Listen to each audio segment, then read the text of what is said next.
So hello again, everyone. My name is Zoe Fulham, and I'm the Community Science Manager here at Sky Island Alliance.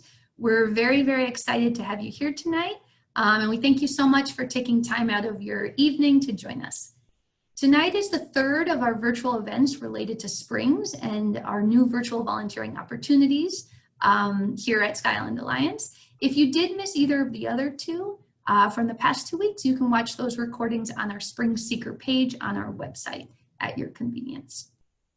So with that, I'm going to pass this presentation over to Sammy Hammer, who is our spring specialist and is going to walk us through tonight's training. Hi there, everybody. So just to, sorry, my arrow is not working.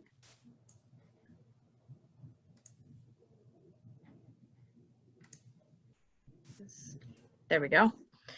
Okay, so just to give you an overview, we're going to be focusing on wilderness springs this evening, but this is just one opportunity to use our new Spring Seeker app or survey, and there'll be there's lots of other ways you can use it too, if you're not comfortable going out to the wilderness areas, but hopefully you are, and that's why you're here tonight.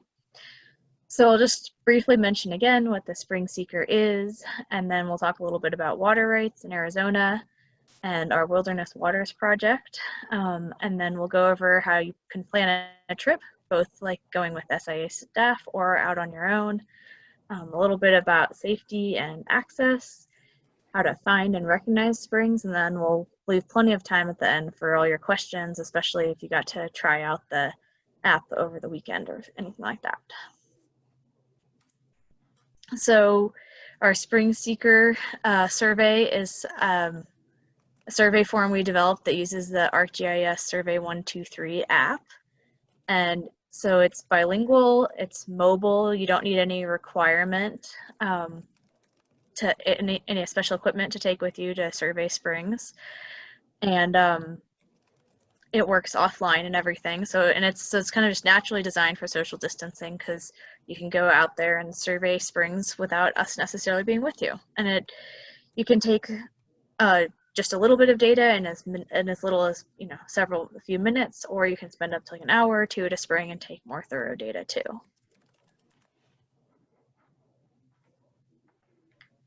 So why are we working on wilderness springs this summer? So it really comes down to the way water rights work in Arizona.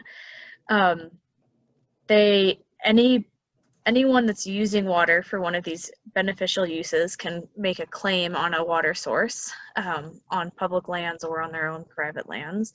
And these are some different beneficial uses that we have, categories that we have in Arizona. So there's livestock and wildlife is just grouped together usually, domestic water, recreation, irrigation, municipal water, like the city of Tombstone gets a lot of its water from springs, mining, and then there's a few others too. But once there's that water rights claim, it still has to go through a legal process to assign the water rights to certain users and determine who has first use, second use, that kind of thing. So that's this adjudication process that's happening in different parts of Arizona right now. So most claims on the Coronado National Forest are either by the forest or sometimes by a rancher or other user who runs cattle on the forest or uses water downstream for a house or something like that. And so livestock and wildlife is a beneficial use for most of these springs. But there can also be multiple claims on one spring. So there's a lot of springs on the Forest Service that'll have a claim by both the Forest Service and the local rancher using the water there. And sometimes even by a second rancher too. So it can get a little complicated. So it's important for the Forest Service to be able to maintain their water rights so that they can continue to make that water available for wildlife and other riparian plants. And if they don't know where their springs are or what condition they're in, they could potentially lose water rights even on their own lands. So this is helping them maintain those water rights so that the wildlife can use the springs. And this is an example of our water rights form that we've been using for the last few years for the Forest Service. And I just want to pause there and check to see if anybody had any questions yet. Okay, thanks, Sammy. So again, if you open the chat box, you can follow along with some links there, and feel free to write any questions in as we go through the presentation. We don't have any questions yet, Sammy, so we can keep going. Okay, so we've been working on water rights with the Forest Service for several years now, since at least 2017, and a little bit before that too. But this year we have funding from the National Wilderness Stewardship Alliance to do surveys on springs and wilderness areas on the Coronado National Forest. And this is an organization that it's funded by the Forest Service to do work in Forest Service wilderness areas. So the main time frame is June to December to do the work, but they want as much as possible to happen this fiscal year so that they can count that as progress towards their different wilderness goals. So our bigger deadline is the end of September, is when we want to try to get as much work done as possible.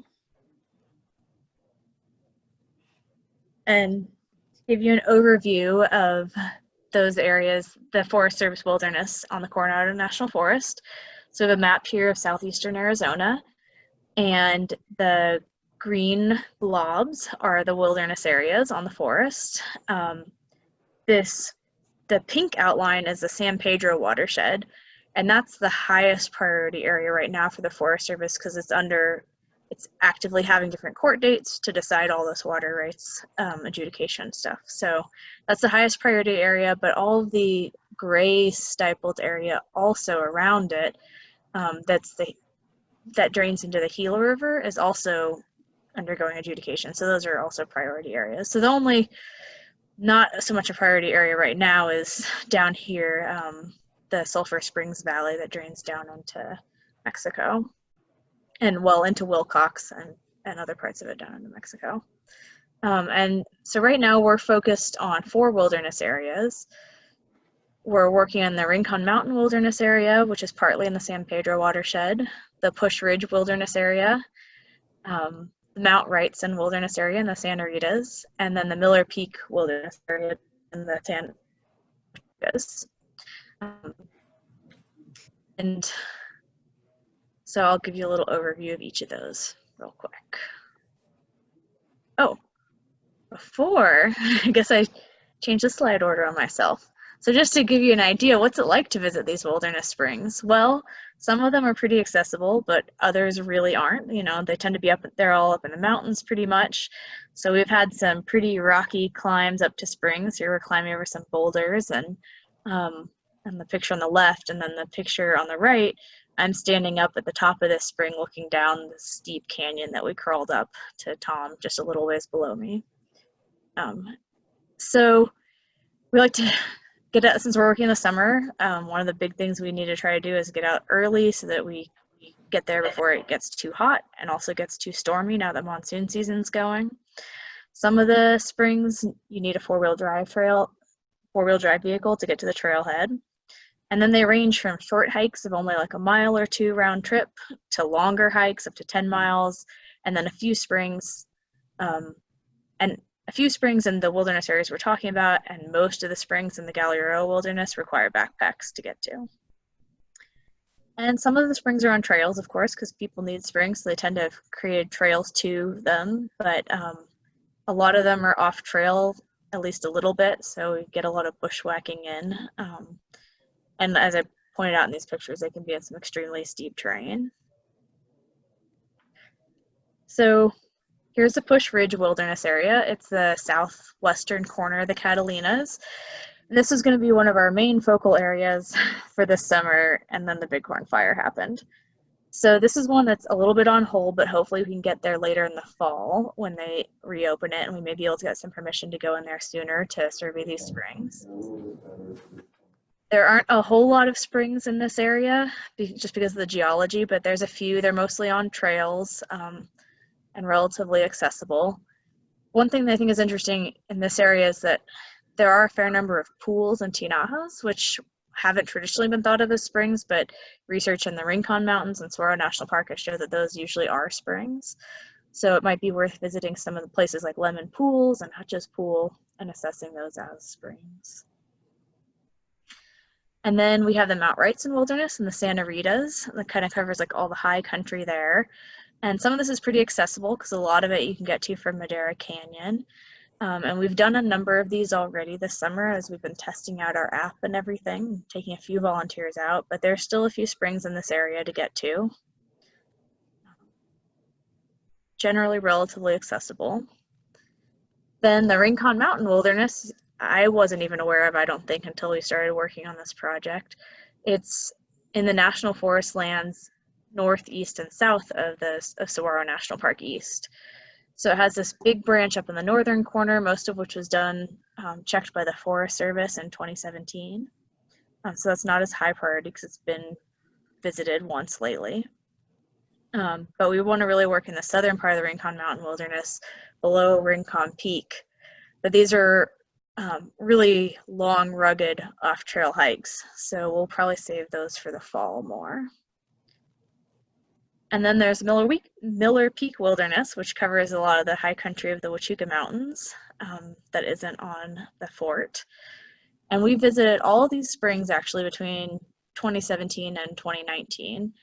But because it's in the San Pedro watershed, most of it that is currently going through a lot of litigation, we want to try to get to these springs a second time.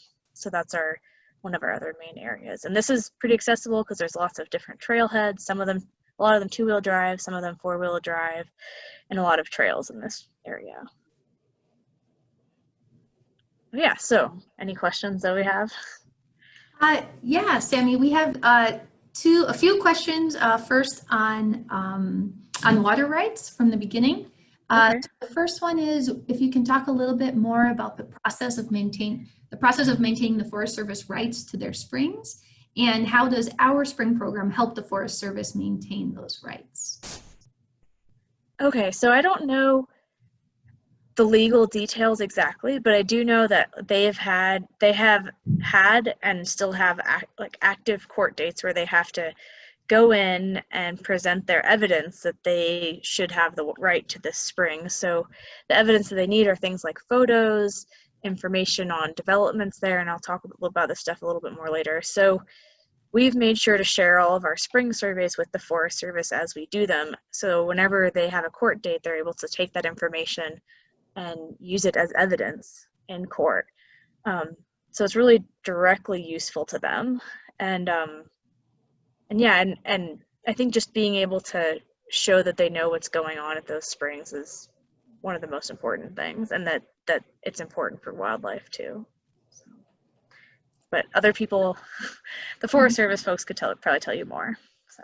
Thanks. No, that's a good overview. And then one more question on the rights is just a question about how does one make a claim on water rights and then lose the rights later on? I think so. Again, something I don't know the exact details on, but the claim is a pretty simple process. I think you submit a form and a fee to ADWR, I think, like our Department of Water Resources, or yeah, and then they send you something that says like, we've processed your claim, we have it on file, and you can look up all these claims online. And losing it is maybe a bit more complicated. I'm not certain. The story I've heard about is, I think, a case in Oregon where the Forest Service was in court and a rancher was in court, and they were arguing over who had the water right to this spring. And the judge asked the Forest Service to produce like some photos and some information about the spring, and the Forest Service couldn't even tell them exactly where it was. They didn't have any photos or anybody that had been there recently, while the rancher had information on, maintenance he'd done there, where it was, all that information. So he actually got like the main right to that spring. So that's kind of what they're afraid of happening. Okay, thank you. And then we had a few questions come in specifically about some of these wilderness areas. So the first question is, in Madera Canyon, in the Mount Wrightson Wilderness area, is the Carrie Nation Trail part of the area that we are monitoring and looking to have spring seekers go to? Yeah, it is. There is the spring basically that's at, I think it's at Carrie Nation Mine, or really close to it, is one of the sites that we wanted to go to. It may not have made it onto this map, But we actually just had a volunteer go there like a couple weeks ago. So it's not one that we need another visit on really soon, but you know, in the fall or winter to kind of see how the flow changes, that could be useful. Okay, great. And then we have another question about the Ramsey Canyon Preserve that's managed by the Nature Conservancy. And so there was a comment that that's closed right now. Do we think it would be possible to talk to TNC to get access through there? Probably. Yeah, we might be able to, they might at least let us hike through there. We would just need to talk to them, but we definitely work with different TNC folks. So that's a good point. And I happen to know that the TNC is having a meeting this Wednesday to talk about like when they're reopening their preserves and things like that. So maybe we'll know more after that too. Great, and then we can share that information. Perfect. Well, I think that wraps up the questions for these past sections. Oh, okay, thank you, Zoe, and everybody else who had questions. Okay, so you want to go visit some wilderness waters. So here's some information on planning a trip. We're going to present you with two options here. The first is to come out with an SIA staff member, and the second is to go out on your own in a small group. So the first option, going out with an SIA staff member, we're just going to have one SIA staff member and 1 or 2 volunteers, and do like a small group. We'll just stay outside. Our plans are like everybody definitely drives separately, and we'll go over more safety measures later, but we want to keep it to small groups, outdoors, driving separately to keep everyone safe during the pandemic.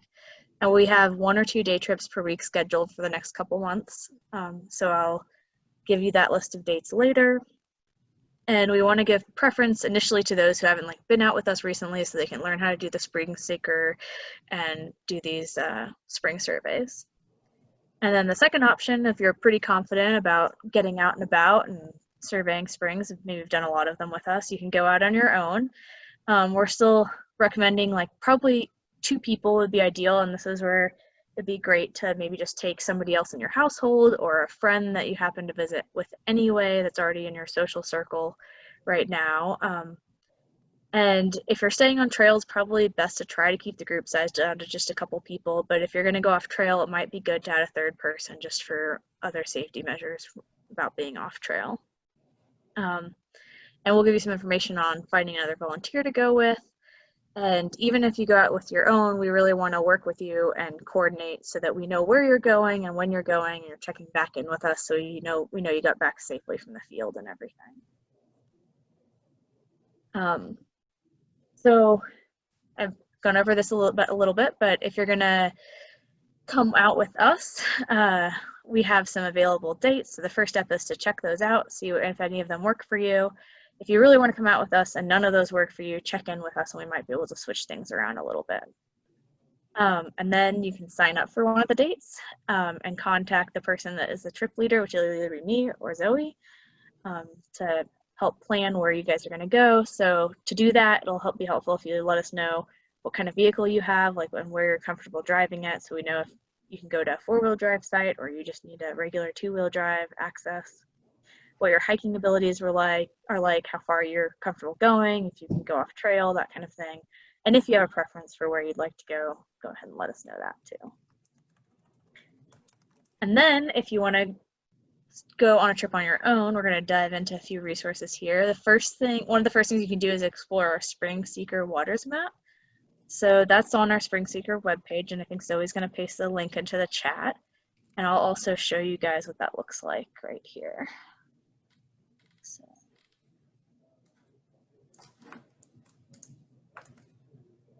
when you you should be able to see, you can see my browser window now. When you first open it up, it'll show you a list of layers over here on the left. And there's a wilderness layer you can turn on and off too if you'd like. And this New Mexico, Arizona surface managed layer is showing you the land ownership of the different areas. If you click on, let's see, the little button here that looks like a menu, it'll show you more of the legend so you can understand what you're looking at here. So the first thing is that there's waters layer with springs as blue dots, and other water sources like dams and things are smaller, and stock tanks, smaller, lighter blue dots. So if you like, so this is the Santa Rita's over here. You can zoom in and see a number of those. And then we have another layer on top of that that shows you what priority level the spring is right now.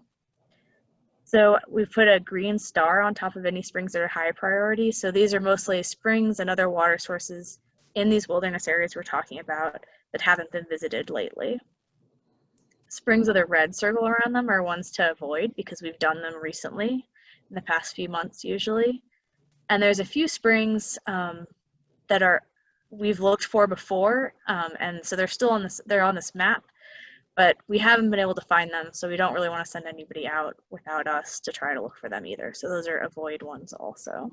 So you can see over here in the Santa Rita's, we've done some of these easily accessible ones from Madera Canyon, but there's still a number from Florida Canyon and Sawmill over here, and Agua Caliente Canyon. And you can zoom in, and you can click on a dot, and it'll bring up the name and the site ID and the latitude and the longitude that you could then put into a different navigating app. And you can also, one other neat thing is you can go to the base maps up here and look at different, so you can look at imagery, different topo maps. There's just all different kinds of maps here you can put in the base. One thing I like to do, if you go to the bottom, there's a USA topo maps. That is kind of your traditional USGS layer. And so like this makes it looks a little blurry right now, right, when you're zoomed into this area, but you can just go over back to the contents one and turn off the surface management, and then you'll be able to see it more clearly. So that's that. And then the next thing I want to show you guys is our trip planner thing, which will be useful to anyone, whether you want to come out with us or on your own. So this is a Google Doc right now, and I can't make it publicly accessible, but we'll share it with all of you who came today. And anybody else that's interested, if you're watching this video later, you can just email one of us and we should be able to give you access to this document. So it has 3 tabs here. The first one is suggested trips. So I've gone through and I put which mountain range it's in, if you need 4-wheel drive or not to get to the trailheads, and then the distance you would be hiking and maybe a little bit of notes about it, like this one is 7.5 miles, brutal off trail, so not recommended for just anybody. Some notes on if it might be okay to do alone if you're just out hiking by yourself, and then which springs are kind of a nice group to do a one-day trip. So the idea here is, and a shortcut I added if you're newer to this and you're not comfortable going off trail yet, which I totally understand. I don't want you to go outside your comfort zone. You can look at this beginner friendly column. So I put all the ones that were kind of more straightforward on pretty well established trails. I put a yes there. Or partially if, maybe some of the springs are easy and some of them are hard in that group. So the idea here is if you're going out on your own, you put your name by this one. If you want to go do a 4-wheel drive trip and go to Chino Springs 1 and 2 in the Santa Rita's, you'd write Sammy Hammer. You're planning on going next weekend, like, I'm just going to make up a date. So you do that to kind of say that's where you're planning on going, and then you'll get in touch with us to let us know the next steps, talk with us about the next steps. Then there's a come out with SIA staff tab. So this is where you can see the different dates that are available to come out with us, and you can put your name here if you would like to come out on this date. And if you have, a friend that wants to come with you or somebody in your household, you can add them also, and say whether, say if you're in the same household or not. And then our contact email here. So if you put your name here, email us and let us know that you signed up and you want to plan the details for this trip. We have a lot of questions coming, huh? Yep. And then the last tab is if you're looking for somebody else to go out with, but you don't need to necessarily go out with us, you can put your name and contact information here if you're comfortable making it available to other people. If not, you can just send that same information to us and we'll try to match you up with somebody else. But why don't I pause there to answer some questions before we go back to the PowerPoint? Yeah, I think that's a great idea. So we're getting several comments coming in, questions. First of all, wondering back on the wilderness waters map, how often will we be updating the map? And or is there another way to find out what springs should still be prioritized? Yeah, I think I'm going to try to keep this updated at least weekly or so. But since these are springs that we're kind of sending you guys out to that we like specifically want, we really want to talk with you so that we know whoever's like where you're planning to go ahead of time. And that should help us make sure that people don't overlap too and go to the same spring. So that's another reason to make sure to check in with us. Perfect. And then we have another question from someone who's checked out the map a little bit and spent a lot of time looking at the water map, trying to pick out a spring to do, and had a really hard time downloading the appropriate map then into Avenza to find out accessibility, as in would they need to hike, bushwhacking, would they need four-wheel drive? So maybe talking a little bit more about choosing the spring and then navigating to get there. Yeah, so I think, Venza's a little bit tricky because like you need to kind of know what USGS quad you want, and they're not always super up to date with all the trails and everything. So sometimes I like to use one of these other different navigation apps. But I like when we're planning trips, I just have to use a variety of resources, and I have a slide a little bit later where we can talk about where I have some ideas for resources, and I just want to pick your guys' brains too and see what you like to use. So I'll like look at Avenza maps, or I'll look at this topo map, and then one thing I like to use a lot is this Hike Arizona website. So you can go on there. I have this open here, and you can plot all the different trails. You can even plot the water sources onto the map too. And if you click on the water source, you can see trip reports about how much water there is, so you know what you're expecting to see when you get there, and if you might have water or not. So yeah, but if you're having trouble, so now that I've made this list about if you need four-wheel drive or not and things like that, that should be helpful. But go ahead and just like reach out to me, and I can help you figure out where to go and what you're going to need to get there and what's feasible for your vehicle's abilities and your abilities. So. Great, thanks. And then one final question we'll do before moving on is just a question about our prioritization. So someone is going to the Gila Wilderness soon, and who might be going to other areas that we haven't talked about. Do we have interest in that as well? Yeah, I mean, it would definitely be great to get that data, even if it's not.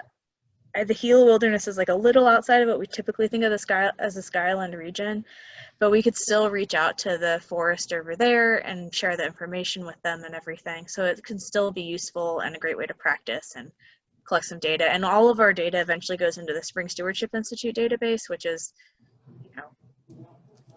statewide and nationwide and kind of global too. So that way the forest could potentially go in there and pull the data out of there in the future too, or some other researcher that is studying springs.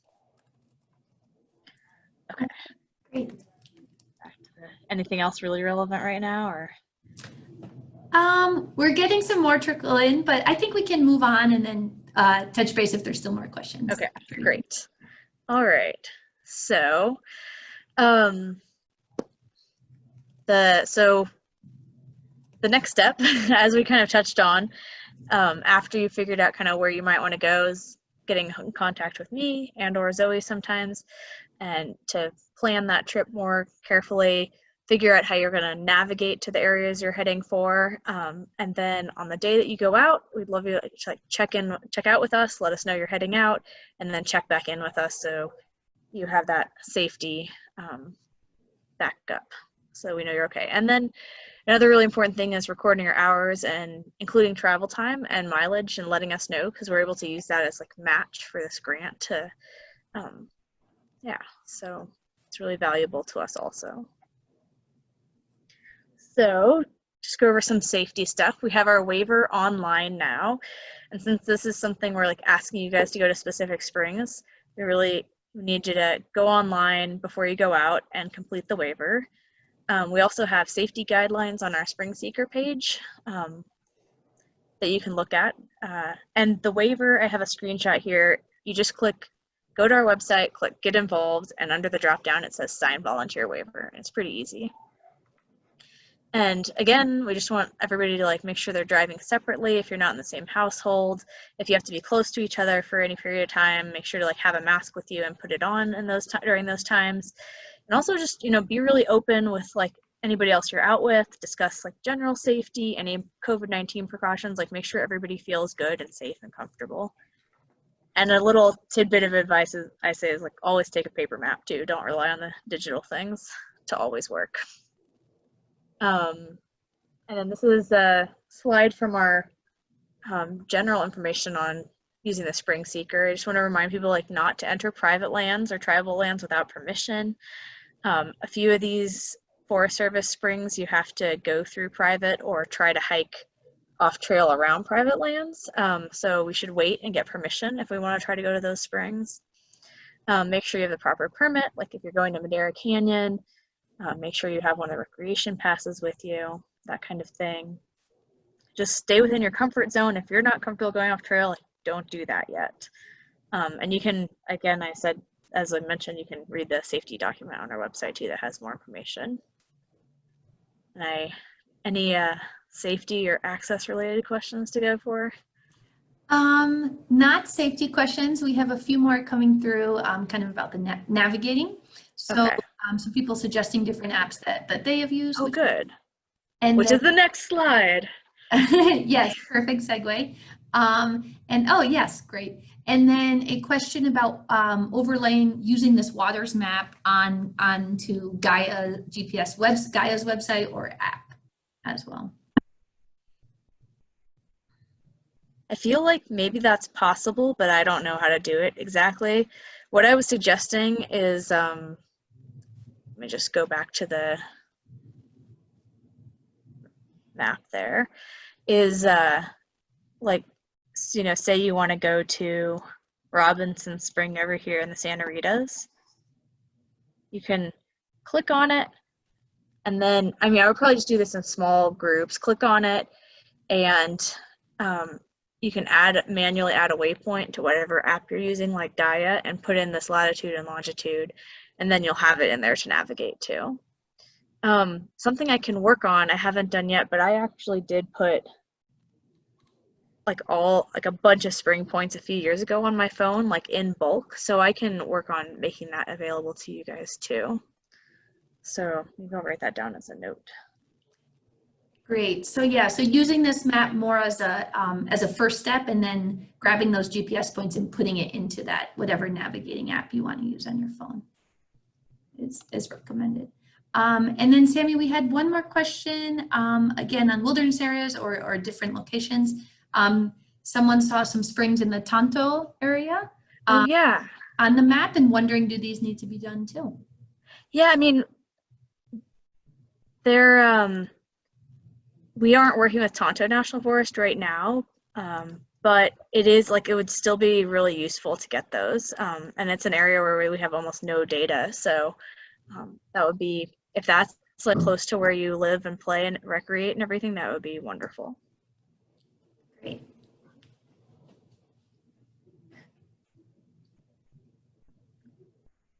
Okay. Let's see. So this slide I had set aside, it sounds like you guys are already doing it, but this was to start sharing some resources that people like to use to navigate or to learn how to navigate, that kind of thing. Any online classes that people might know about. So I mentioned the Hike Arizona website. That one's really useful and I use it all the time.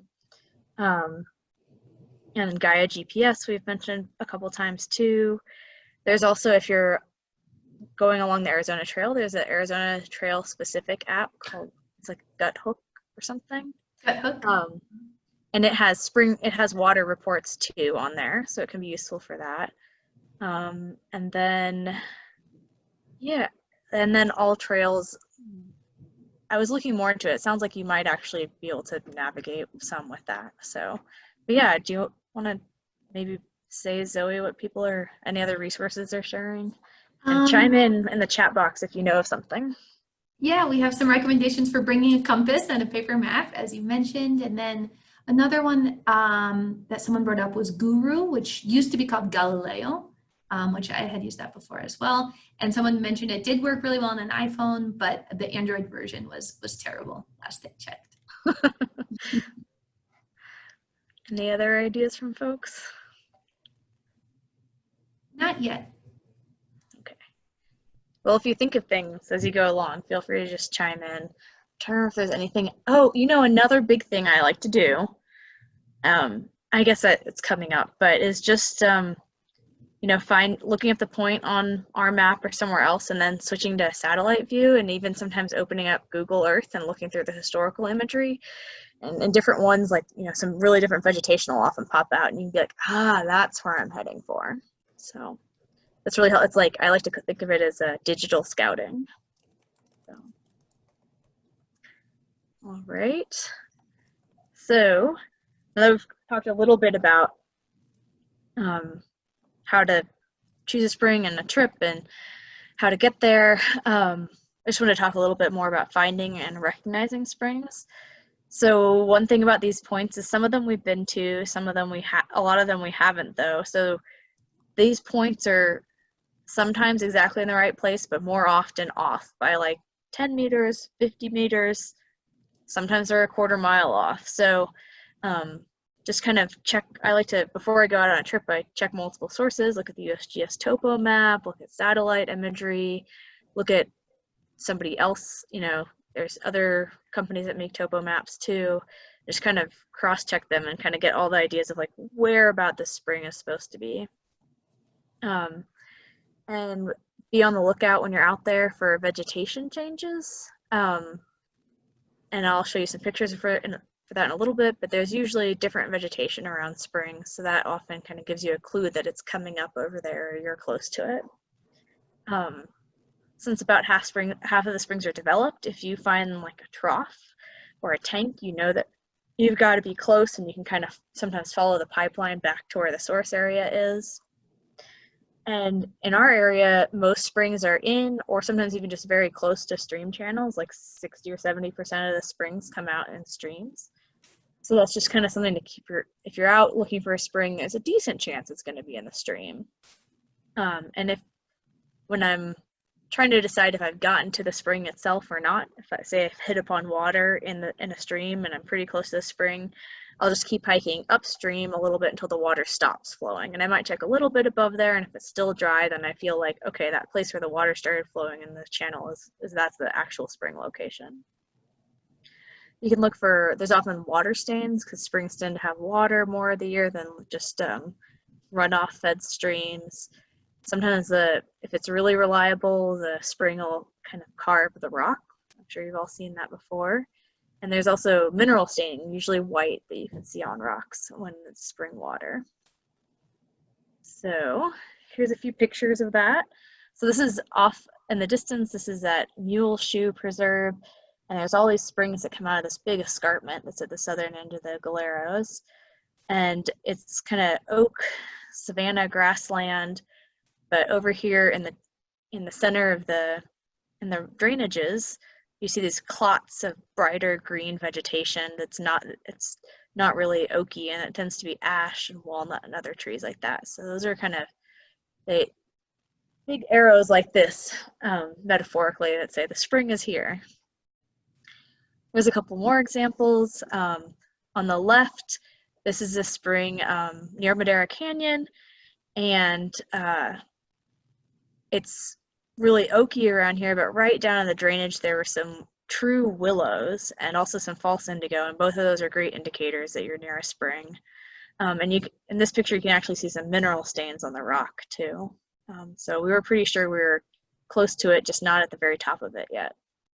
And on the right you can see this is a spring in the northern end of the Galeros, and all these riparian trees, since they're deciduous, they turn bright yellow and orange in the fall, so that's a great time to be able to really see where they are in the landscape.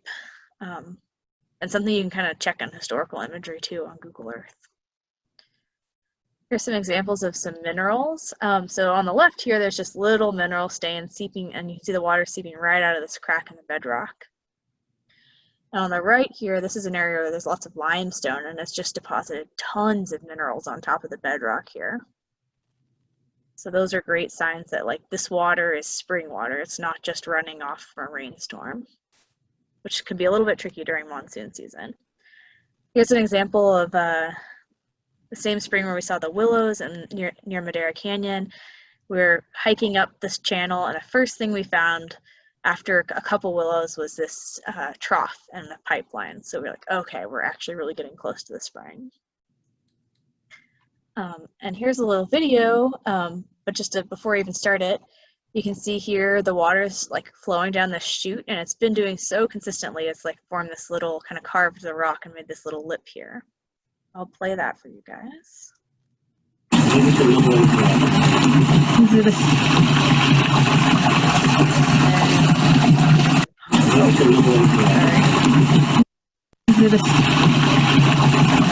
Pause it right. Oh, I can't pause it. Sorry. Let's see.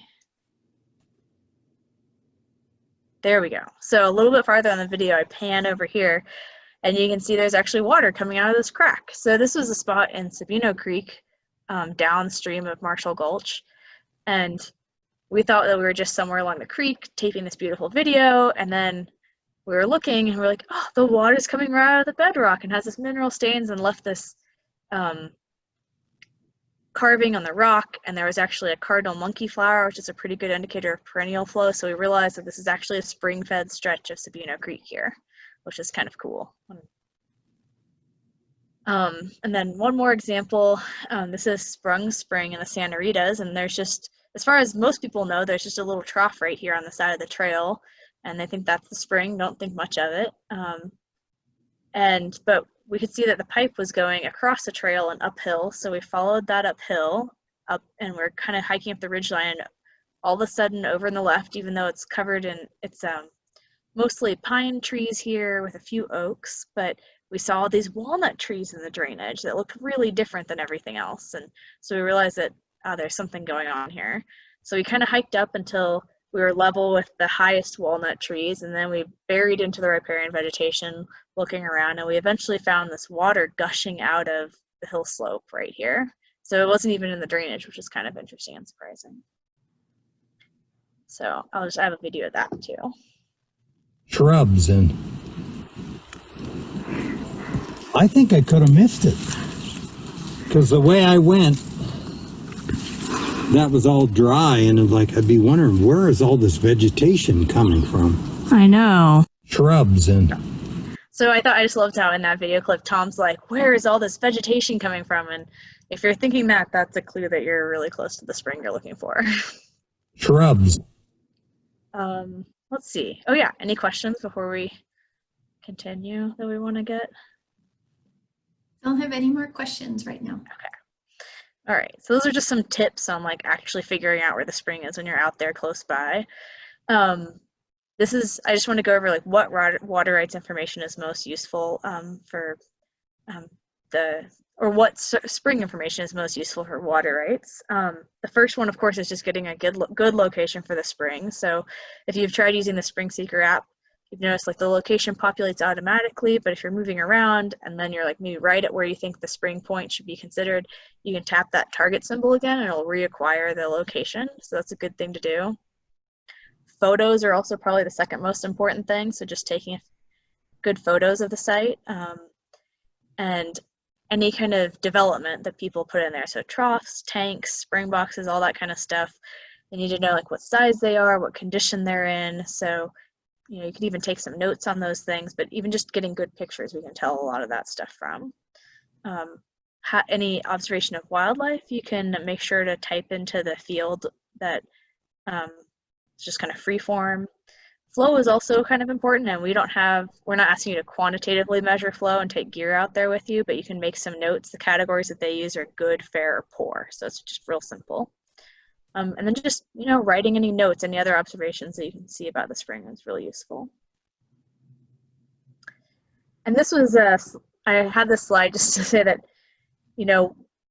we have this focus right now on these wilderness springs, but if none of these are ones that you're comfortable going to, there's still lots of other springs that we don't have information on. So above all, like stay safe, you can go somewhere else and go somewhere that, spring to a spring that you can almost drive up to and gather data there if you want to help out, but aren't comfortable going out into the wilderness areas. So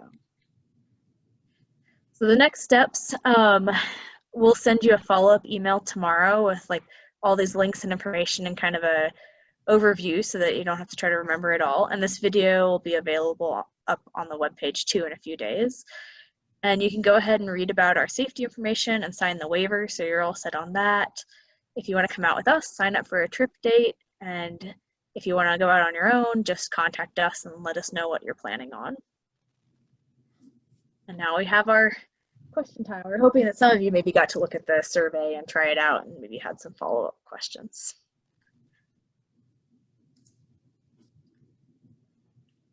Sammy, I have another question in the chat box too, while people are thinking about any other questions they might have, or about the Spring Seeker survey in general, if you did get the chance in the last few days to go out and visit any springs. So first, there's just a question about in dry summer or right now, if a spring is dry, will you find it, or will you kind of pass over it, and how to prevent that? I think that depends somewhat on your experience level with spring. So it would be pretty easy to pass over it, but you might notice that, there's one cottonwood tree and there's no cottonwood trees all around, and there's some other little kind of mossy vegetation. So you have a pretty good clue that that's the spring and it just doesn't have water right then. And that's like that's really valuable information to know whether that spring has water at the driest time of year or not, when the animals need it the most. So we do like to try to get that data, but there's a higher chance of totally missing the spring during dry summer. And also during monsoon, it gets tricky because there's just so much water everywhere. So.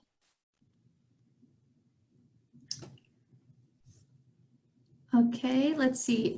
We have a new question coming in. Can we include short videos in the survey, or maybe in another way, for example, like showing flow or other helpful things?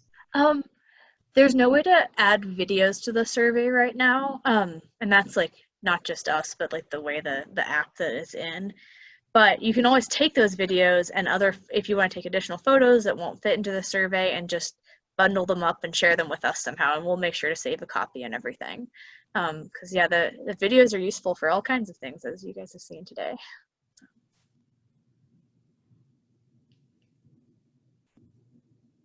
Great. Okay, we have another question that just came in. Thinking beyond the inventory work, what criteria are we using for identifying springs for conservation and/or restoration actions? So what are our forward plans for working on individual springs? Man, I wish Emily was. Emily, if you want to chime in and you're listening, feel free. But that's something we're working on. We have our spring prioritization tool online that kind of combines a bunch of different information, like, how many, like how much wildlife is at the spring, like the condition of the spring.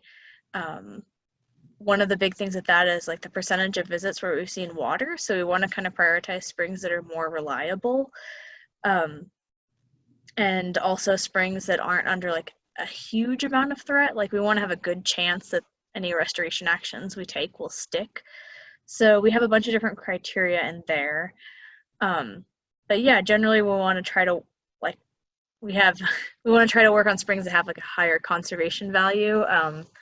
And we have a kind of list of things that we're considering high conservation value and kind of moderate threat risk or conditions. So that don't take, because we don't necessarily want to use a huge amount of resources restoring one spring that's in terrible condition, when we could take that and use that at like 5 springs that are in moderate, only need a little bit of work. So perfect.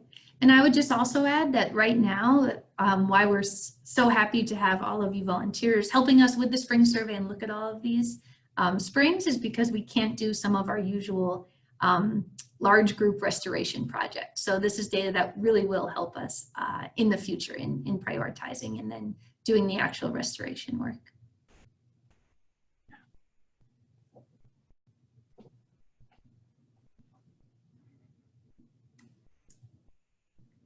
Okay, well, we'll give just another minute or two if people do have questions. And as Sammy said, we'll be sending out an email tomorrow with a lot of links, like to that Google Doc for people to start signing up and seeing what's out there. And also, definitely don't hesitate to reach out if you need any individual coaching on using the map or some of those navigation apps, which can be a little bit confusing. We'd definitely be happy to work with you guys one-on-one as needed. Yeah, that's something we can also work with. You know, if you want to come out with us the first time, but you want to learn how to use, you know, one of the navigation apps and need some help with that, we can kind of coach you through doing that.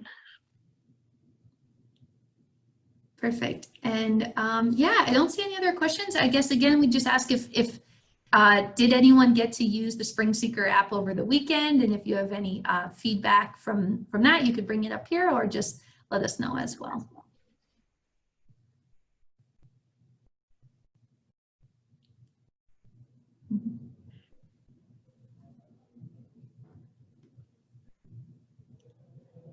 Okay, great. Well, it looks like there aren't any more questions right now. So I think we'll just say thank you and wrap it up. Let us know if you have any questions. We'll be sending out that email. And again, definitely check out that Spring Seekers page we have on our website, which has a lot of great resources as well. Yeah, thank you, everybody. And We're really looking forward to seeing what amazing springs you all find. Yes, thank you for attending and have a good night. Thank you. Bye.